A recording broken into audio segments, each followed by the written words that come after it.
I'll be doing the first Asamhita Hasta Vinyoga, which is Pataka Hasta. Natyarambe Varivahe Vane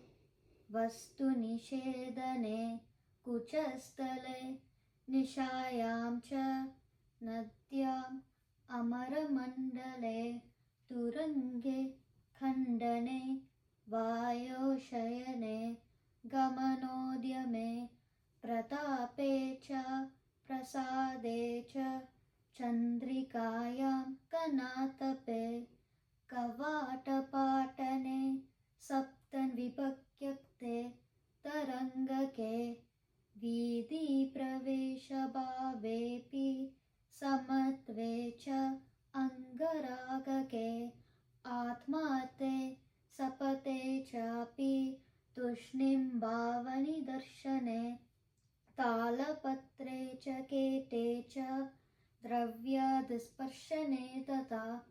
आशीर्वादक्रियायां च नृपस्त्रेस्तस्य भावने तत्र तत्रेति वचने सिन्धौ च सुकृतिक्रमे सम्बोधने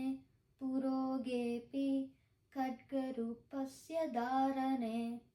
मासे संवत्सरे वर्षदिने सम्मार्जने तथा एवमर्थेषु युज्यन्ते पताकहस्तभावनाः।